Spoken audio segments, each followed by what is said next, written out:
there's a cap. Sooner or later, you will reach a limit. Like, you have to sleep, you have to eat, you have to go to the bathroom. You only have so much capacity, you only have so much bandwidth. So for it to grow,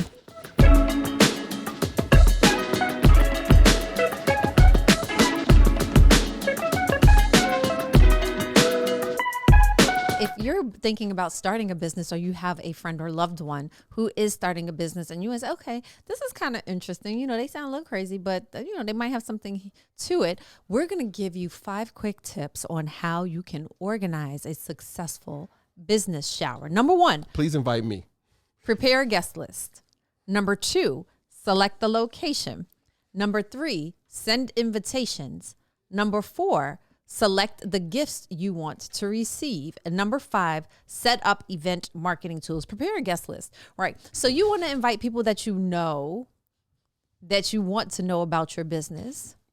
You also want to invite people that you've worked with in the past that can attest to your strength. If you have founders or co-founders. This is the guest list, right? This is a guest list. Sorry. Yeah. You want to just Don't make sure. invite people that just come for food. No, sometimes you invite the people that come for the food because they might bring value. Okay. I was going to say just invite somebody you feel is going to bring value. Yeah. And so, yeah, I definitely advocate. Did you say angel? You said angel investors? No, I didn't get there yet. Oh. I said I advocate for inviting your most enthusiastic supporters. Right. Evangelists. People are going to be potential clients. I said it. I thought you were going to say it. People who might be interested in investing in your business. You're not asking them to invest at this point, but if they come and they hear about it early, like, and turn your business shower into like a pseudo presentation too, like have some samples there, your business, or I don't know if your business provides a service, have some documentation, some literature, maybe have like a deck playing on a screen that's just going through the different points of the business and like what it will be doing and how we'll be doing it. What's your projections look like? What's the industry? Blah, blah, blah. So people see that stuff. Blah, blah, blah. Woo, woo, woo. People see that stuff and they're just like, oh, this is super interesting. And you leave a door open for them to start a conversation and be like, hey, this is like, I didn't really know all this about this industry. Are you going to be taking investors? And now you get to have those sidebar conversations at your business shower that just turned into a seed round. But seed, baby, business, birthing, doula. Hey, doula. Well, go ahead. So your guest list, you want to make sure that you have the right people there and the right people who are going to support you, support your idea, and put you in a position to move forward. So sometimes it means it's people that you don't know. I can remember going to my cousin's housewarming party back, what was that, 1998. Damn, you're old. Yeah. She and her girlfriend. Were you like girlfriends. 12 at the housewarming party? She and her girlfriends got like their first like lady singles pad by the Brooklyn Museum. Mm-hmm. Go ahead, I'm listening. And while I was there, I looked up and I saw some people I knew from my school. And they didn't know my cousin, but they knew my cousin, one of my cousin's roommates. Mm-hmm. And so, you know, sometimes you don't always know the people that show up at your party. Mm-hmm. Who showed up? My school friends that didn't know my cousin but knew her roommate. Got it. That makes sense. So it was co-ed? It was a housewarming. I'm just Have you been to a housewarming before? Nope. We really need to get you out. Wait, think about that. You don't know how this stuff works, do you? Have I ever been to a housewarming party? I don't think he knew. We got to get him out. Somebody, please invite Mr. Cope someplace so he can see how things really work. Because you over here, you have. He moved? You just want, hey, where's the housewarming? It could be my first one. Come on, because be special for both of us. Wow. Experiences, new experiences. Have I ever been to Nonetheless, I somebody's say all of housewarming? that to say there were people at my cousin's housewarming whom my cousin did not know, but they were friends of her roommates. And it was a very nice get together, great group of people. I still remember most of them was like Waiting to Exhale themed. The decor was beautiful. It was fun. We had a good time. Waiting to Exhale. So same thing with your business shower. There may be some people there that you don't know, but still might make the party live and give you the information or access to resources that you need as you birth and grow your business. Okay. Number 2, select the location. Now, this is a little bit more tricky because starting up, you may not have a physical location. You may not have a brick and mortar. Your office might be the corner of your bedroom where you don't have any clothes piled up on the chair. Could be WeWork. Could be WeWork. Could be in the basement. Could be in the garage. Apple, Hewlett Packard. If there's a physical place where you do business, then you might want to invite people to see where you do business.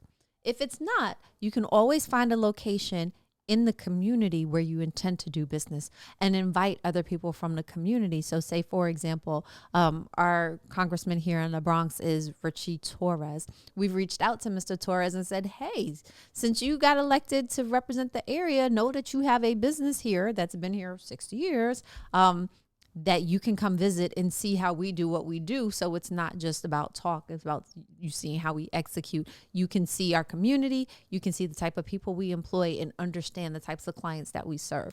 So being in your business community is important. And selecting the location for your business shower can help expose people to you, your business, what you intend to do.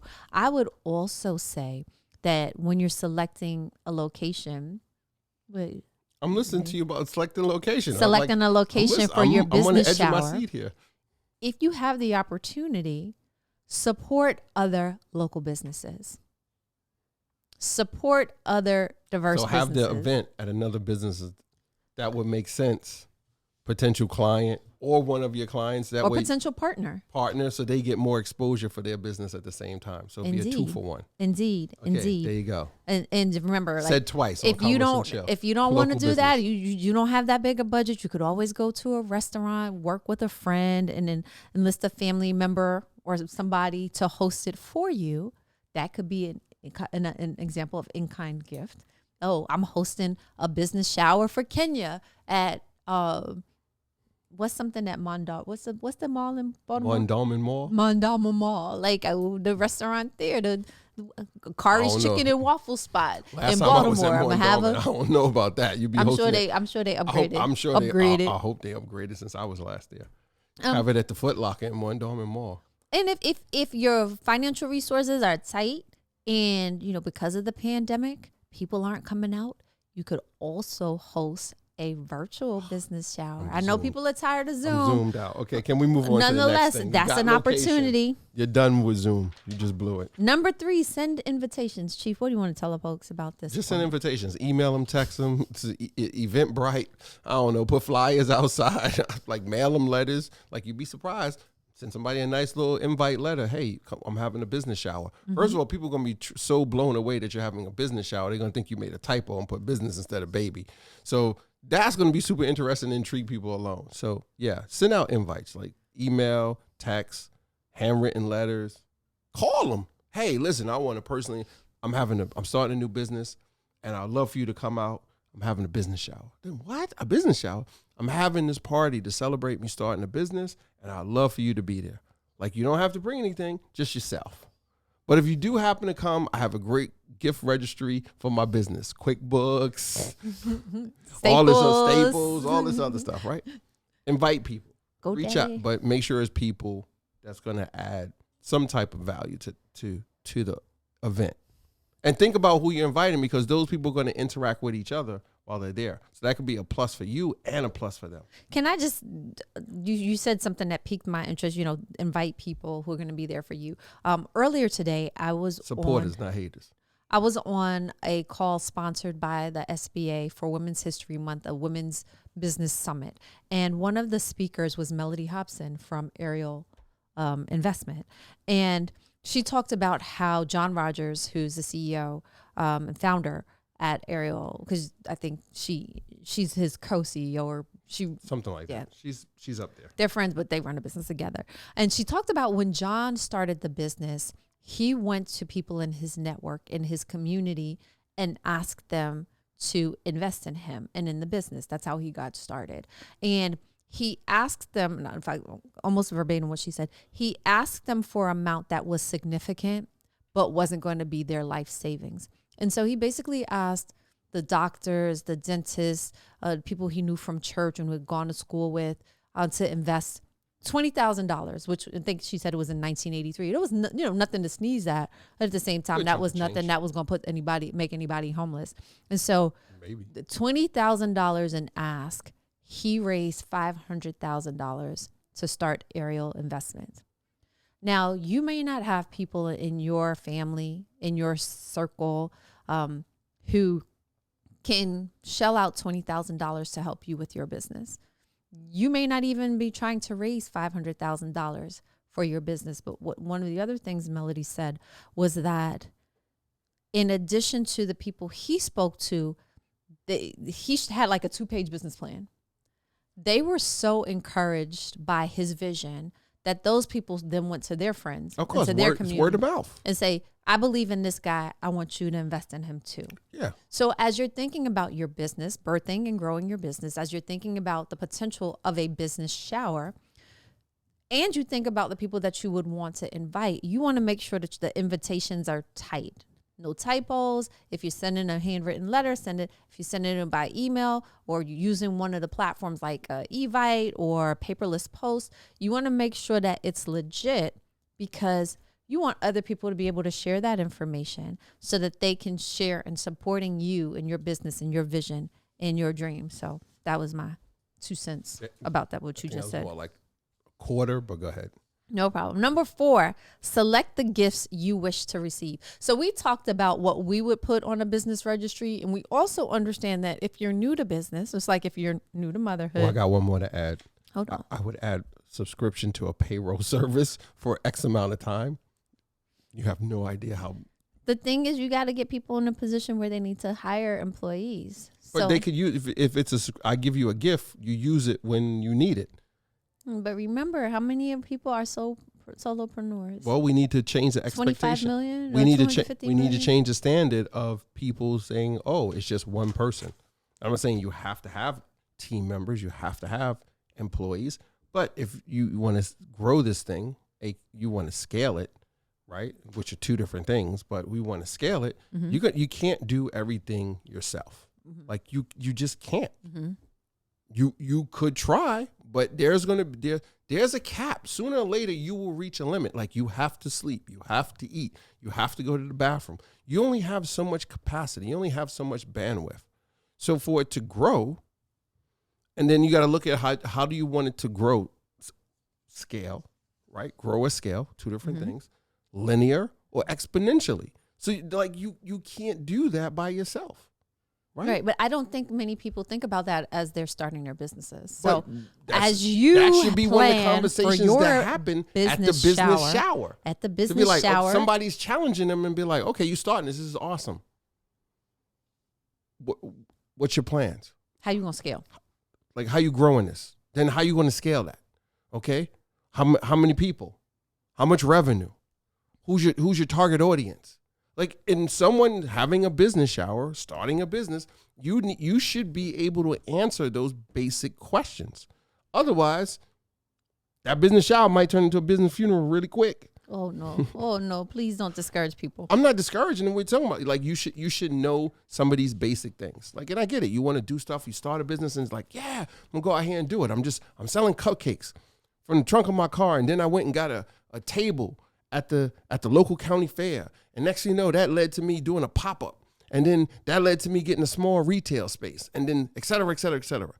But there should be some type of thought and plan. That sounds like Charles Pan Fried Chicken. I just read a story earlier today about a gentleman in Harlem who has a restaurant called Charles Please Pan don't tell Fried me he Chicken. was frying chicken out the back of Well, his no, car. at first he was selling hot dogs and sandwiches from a table.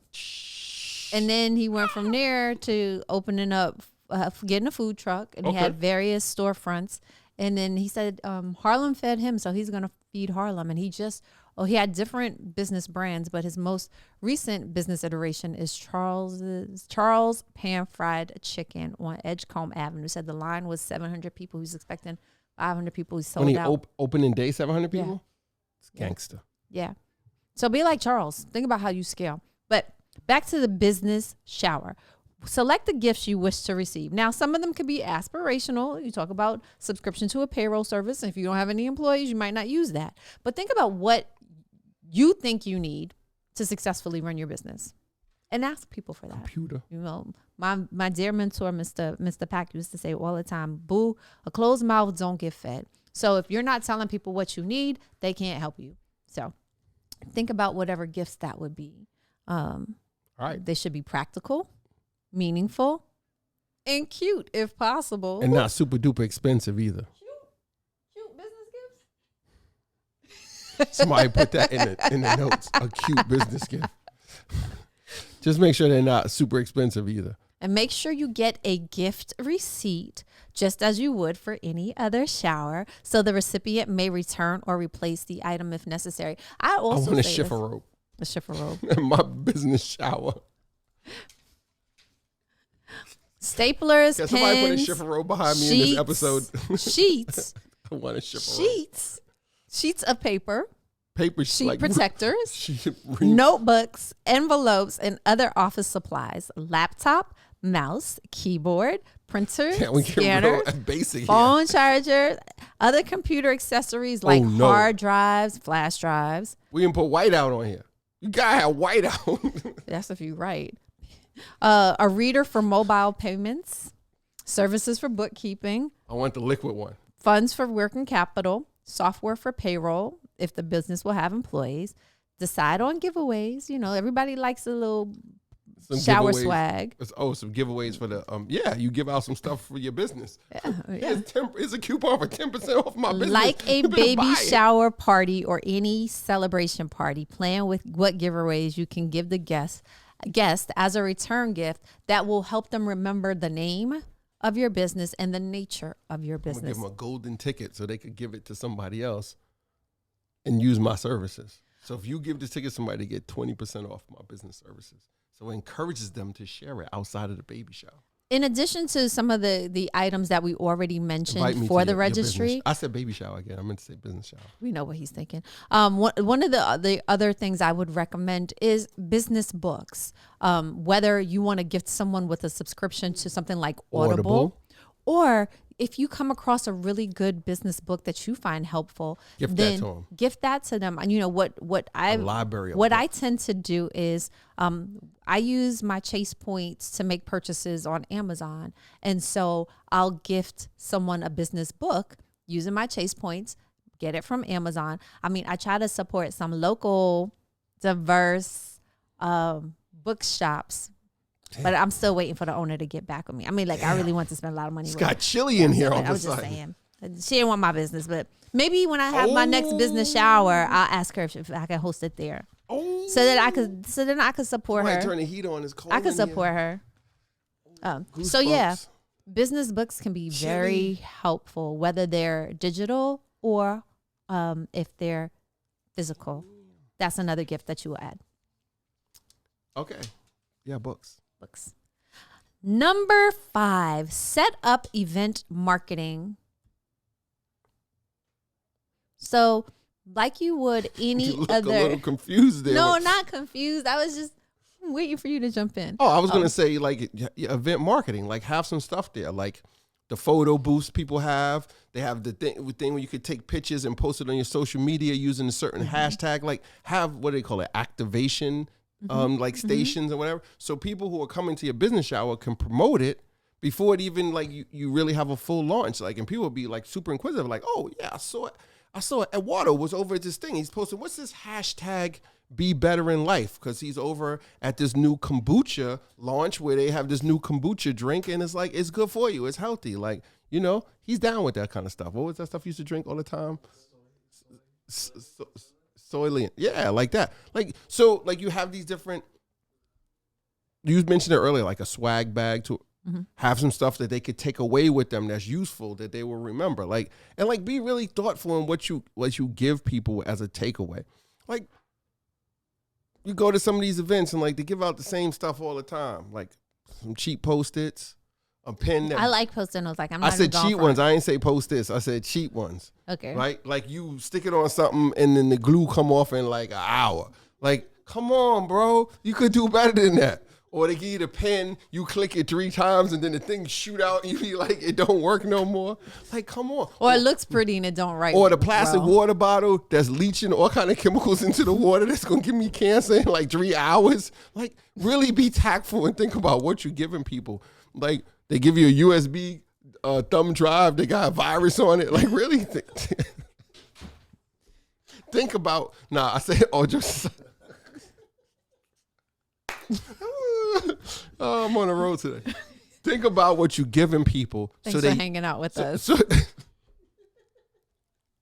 So it should be something like practical that people will use on a regular basis. Like, why do Post-it notes win with people when you give as a giveaway? Because people will put it on their desk and they scribble stuff on it and your logo's on it and they stick them up. Like, your brand is in their face constantly. A good pen, not a cheap pen. Click, click, broke. A good pen, right? Like, think of things practical people could use. Maybe a notebook that has your logo on it. And then maybe you if you got enough bread, you get the pages like with your watermark on them. Like, your logo is a watermark on the pages. So every time people are writing, they're like, oh yeah, duh, Eduardo's kombucha. Yeah, like let me go order some. Like, be practical. Like, just don't get random stuff. Make it relatable to what your business is doing, the people that's going to be there, and stuff they could use in their like, I don't know how many of these things I go to, and you go to, not me. She come home with these backup USB battery chargers for your phone. She got these multi-starfish looking highlighters, like all kind of nonsense that's just collecting dust in my house. And it's just like, I try to throw it away and she's like, no, I couldn't use that. Or those bags. Like, why would you give us a bag for people to use and it's got like all this obscene writing all over it? Like, think about it. Get a practical bag that people could use. Like, a bag is a home run for me. You get a nice bag. I'm not saying you got to spend a whole bunch of bread, but you get a bag and think about it. Can they use this bag not just for the stuff that I put in it? Can they go to the supermarket? Because here in New York City, we got this whole plastic bag ban. So they charge you for a paper bag if you go, or you got to bring your own bag if you don't want to pay. So if I give them a bag and have my logo just kind of tastefully put on there, small, medium size, it don't have to be huge all over it. And then people go, and then the people who see them with the bag might not see my logo, but they'll be like, yeah, this is that bag I got from Eduardo's Kombucha. Like, yeah, I go grocery shopping, I take my laundry to the laundromat, blah, blah, blah, blah, blah. Like, be very thoughtful in what you do with this, with the swag, the giveaways. You were going to say. So the swag, the giveaways, that's one piece of it. But then the other piece of it is just good event planning, protocols and policies. As a security professional, I'm going to say as much information as possible. Try to understand who plans to attend, whether it's virtual or in person. Get their name, get their contact information, because people talk about building your funnel or building your list. The people who come to your business shower could be the first names that are could be some of your first clients who are in your database. Right. So you want to be able to capture their information. If it's an in-person event, then you want to make sure you have a count of who's there, especially if you have to pay for it. Additionally, you want to have a count of who's there because you want to make sure that you're under the capacity for the space and that you just know who's there for security reasons. With COVID-19 protocols, you may have limited capacity. And so we're going to be mindful of that. You also want to make sure that the room setup is appropriate, that you have all of the supplies that you need to make the event successful. So if you need a board, a projector, so like Coach said, you can put your business plan up, your deck up on the screen, or if you want to get a light. Have somebody there taking photos and videos. And then you repurpose all that as micro content on your social media for your business. That one was free, ladies and gentlemen. That was free, and it's right there on the paper too. Good job. I like the way you put that in. Shout out to Eduardo and Hamlet, Stylish Ev, for making sure that was mad disrespectful. And I'm out. And I know people may not carry business cards as much, but you want to also be able to collect people's business cards. So whether you have like a big fish bowl or you have a box, put something so you can collect. What happened? Why are you doing your finger like that? Go ahead, finish. I'm listening. I'm waiting for you. Nah, you was on point number 5. Like, you know, I don't know, read it off the paper. I think I missed something. Anyway, Cope gave a lot of good examples about how to make your event successful. And you may be thinking, Johnson, Cope, Commerce, Chill, that's all cool, but I'm starting a new business. I don't have money like that. I'm trying to get out of my 9 to 5 as it is. So how am I supposed to have this big party? Who said it has to be all big? This stuff? Hold on. First of all, you know when folks want to have a party, they find a way. It could just be a couple people. People find a way to do the things that they want to do. It could be like 10 people. I would encourage you to try to barter. Let me see what the paper says. How many? Try to barter.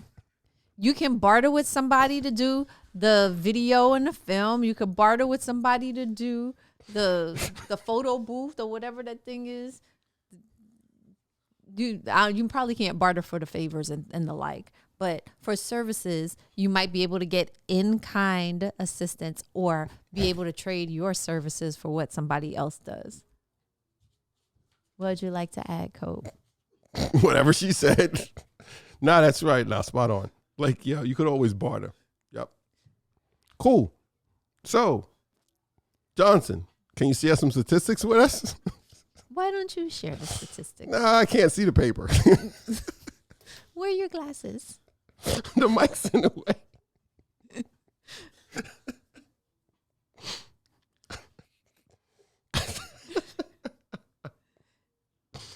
Why are y'all crying? I missed it. You just sunned me on Commerce and Chill, but it's okay. So, yeah, okay. Mm-hmm. Can you edit that part out, please? No, Everett? that was so good. Don't edit anything out. Leave it on the record. Do not edit me getting sunned. She didn't even realize she sunned me. She just, it's natural. You see how she just throws shade? She threw shade at the bookstore. She threw shade at me. Oh, it's chilly in here. Commerce and Chill. I can't. Anyway, according to National Public Radio, applications for new businesses, to start new businesses, hit 5.4 million in 2021, a all-time new record. The number of business applications surpassed the 2020 mark of 4.4 million. In the pandemic, millions of people have decided this is the moment to chase their dreams. Now, we've heard of pandemic babies. Let's make some pandemic businesses. And to make those pandemic businesses successful, host a business shower. We just gave you the 5 tips on how to organize a successful business shower. Remember to prepare a guest list, select the location, send invitations, select the gifts you wish to receive, and set up event marketing tools as Cope shared to make your event successful. Because ultimately, in the end, all jokes aside, based on the number of businesses that fail, think of how many more businesses could be successful if they started out the gate with the tools and resources that they needed, with the support that they needed. And throwing a business shower might help someone stay in business longer because they have what they need from the jump. Yep, business showers. There you go. Support from the beginning.